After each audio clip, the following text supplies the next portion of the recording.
Well, we continue the story of the southern kingdom by backtracking just a couple of years to look at the prophet Ezekiel and his ministry, because there were, before the final destruction in 586, there were actually two other deportations, one in 605 BC and one in 597.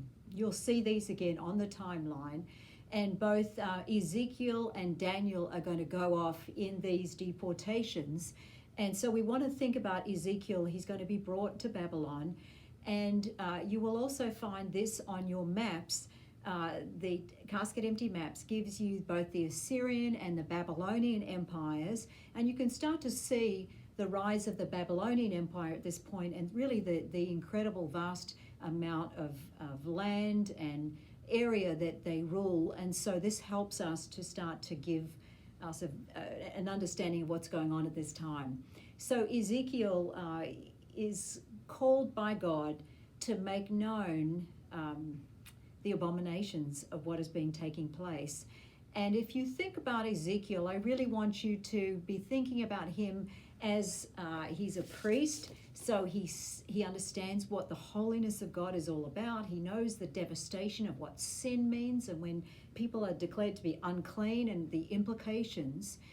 And what has happened so far in both the tabernacle and in the temple is that when God's holiness breaks out against someone, we saw it way back in Leviticus chapter 10, is that when there's a breach in God's holiness, it brings about God's judgment.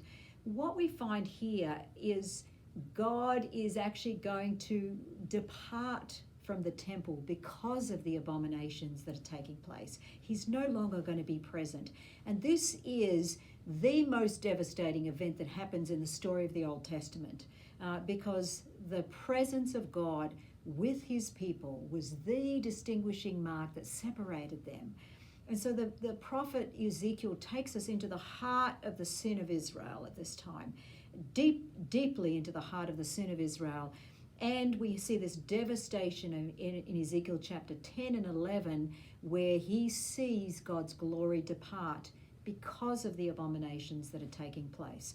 So, if you think of Ezekiel, obviously the opening chapter, you have this he's given an understanding into the heavenly realm, into God's glorious throne, and he sees this movable vehicle that is actually with God's glory. So he's seeing God's glorious presence, but he's going to have this vision again later when he sees the vehicle as being used to transport God's glory, his presence, out of the temple. And so it really is quite a devastating time.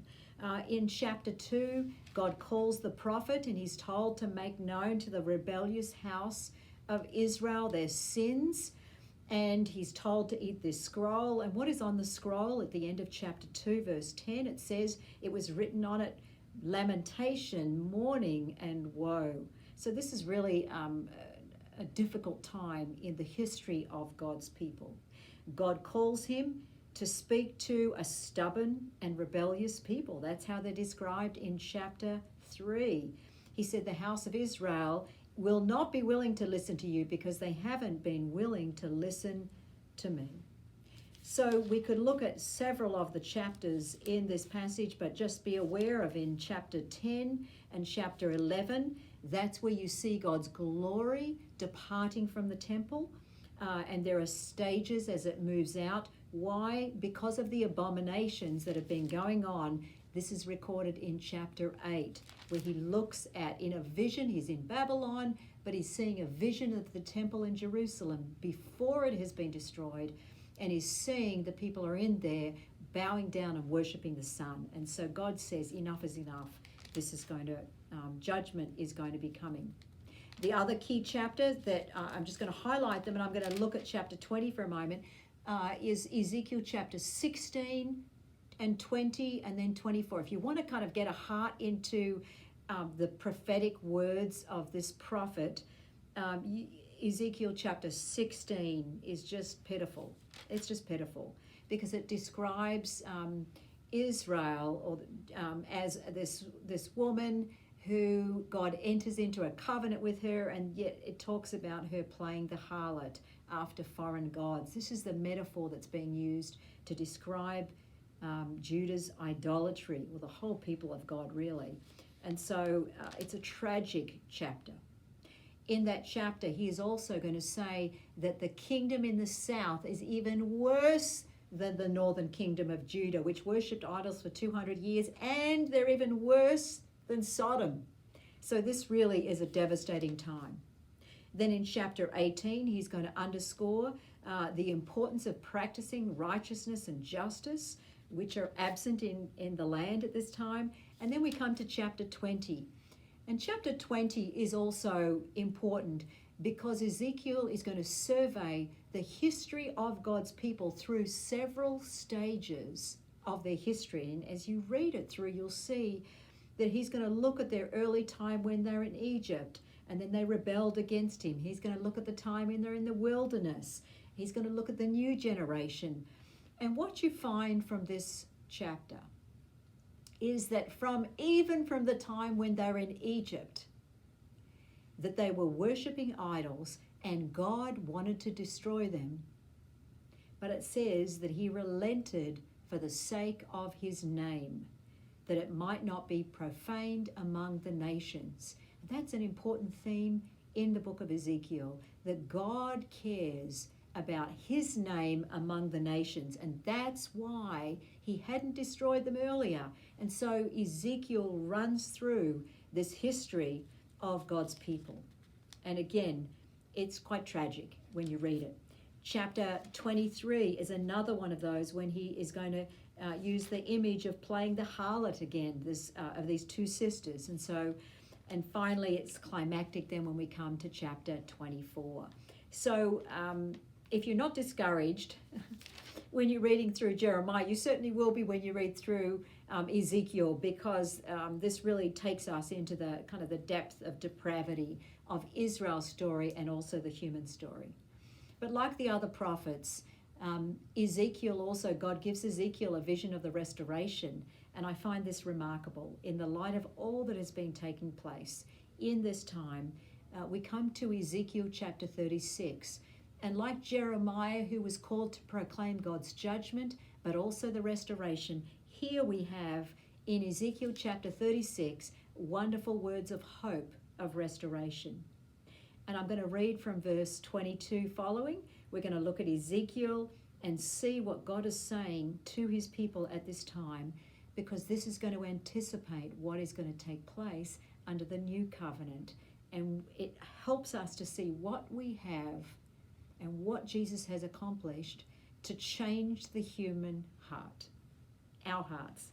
So, Ezekiel chapter 36, verse 24, God says, "Therefore say to the house of Israel, thus says the Lord, it is not for your sake, O house of Israel, that I am about to act, but for my holy name, which you have profaned among the nations.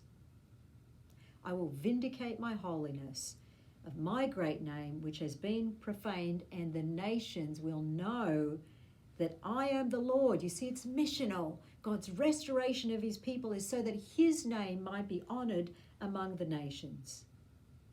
Verse 25, he talks about, I'm going to gather you from the nations. Verse 25, I will sprinkle clean water on you.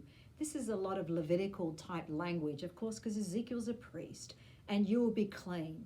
And I will cleanse you from all your filthiness and from your idols. Remember, we've talked about the problem of the human heart rebelling against God and wanting to elevate other things in the place of God instead of God. And God says, I'm going to cleanse you right in your heart. And then he goes on to say in verse 26, I will give you a new heart. That term new is the same word used for the new covenant, a new heart and a new spirit within you.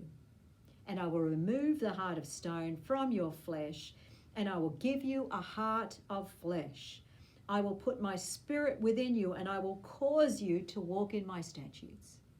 So the central role of the Spirit here in the restoration, We haven't looked at it, but the prophet Joel is also going to be talking about the Spirit. The days are coming when he says, I will pour out my Spirit on all flesh.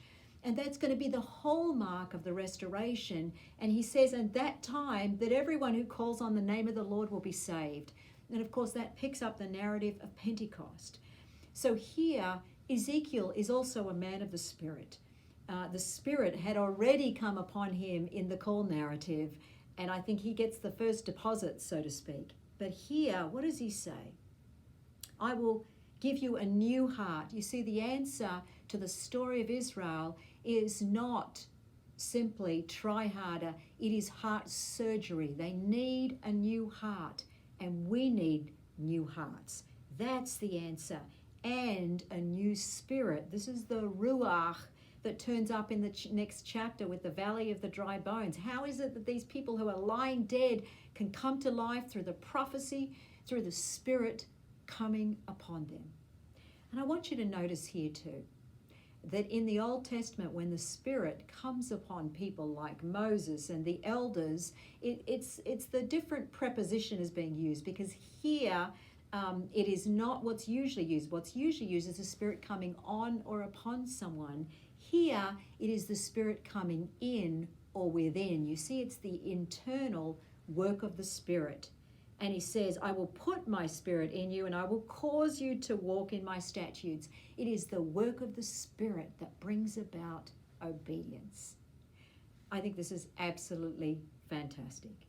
And this is also what's being picked up in 2 Corinthians chapter 3, where Paul's going to talk and contrast the old covenant with the new. And in the new, it is the Spirit not being written on tablets of stone, but on the tablets of the human heart. This is what changes the heart of Adam, and this is what changes the heart of Israel. It's going to be a new heart, and the cleansing that comes is going to be through the work of Jesus on our behalf. I love the book of Ezekiel. All right, we're going to turn now for the last few minutes to look at the prophet Daniel.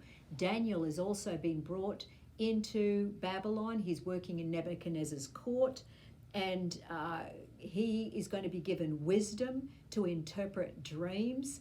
God's going to speak to King Nebuchadnezzar and give him insight into what's coming up in terms of the kingdom. And if you look at the timeline, you will notice with Daniel that there are pictures of 4 beasts: Babylon, Persia, Greece, and Rome. And this really picks up 2 key chapters in Daniel chapter 2 and then Daniel chapter 7. In Daniel chapter 2, you don't have the 4 beasts. You have a big, huge image that Nebuchadnezzar sees in this dream, and Daniel interprets it. And it has, the point to notice, it has 4 parts. It is like the dream that's going to come in chapter 7.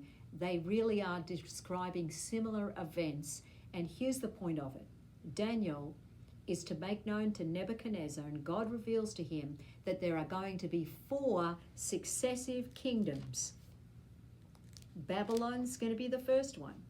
And he's going to say that your kingdom's going to come to an end. And the next one's going to be the Persian Empire, and we're going to see this when we come to King Cyrus. And then we have the Greek Empire and the Roman Empire.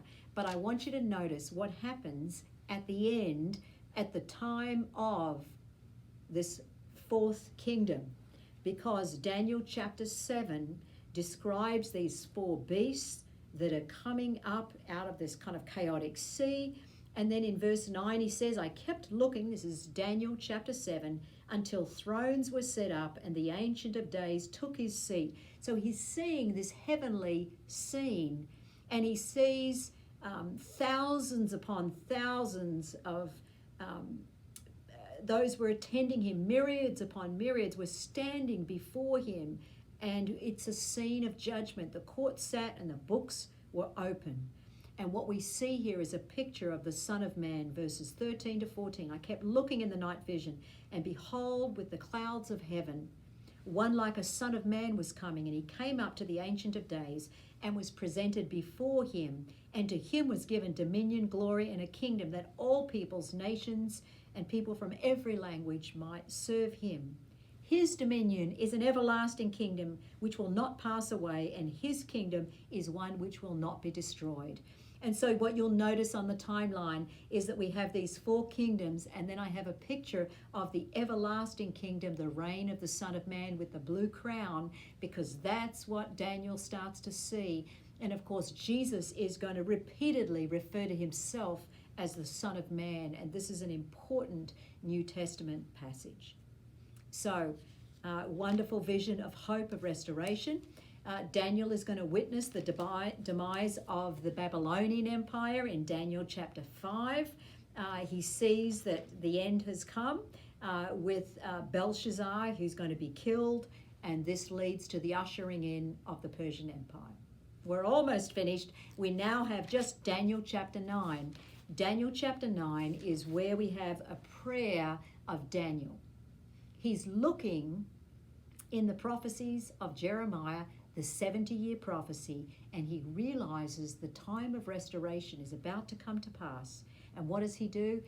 If you haven't read through Daniel chapter 9, I would encourage you to do so. A wonderful prayer of repentance, of recognizing God's faithfulness to his people. And he asks God to act and to restore his people. And that's exactly what God is going to do. He is going to restore his people, and this is going to come with him raising up King Cyrus. However, the full restoration that is promised will not come to pass until many, many weeks later. And in fact, 77s, there's going to be a final time where the restoration is going to come, and this is going to be when Messiah comes. So that's what we have ahead, and we're going to now look at our next time period.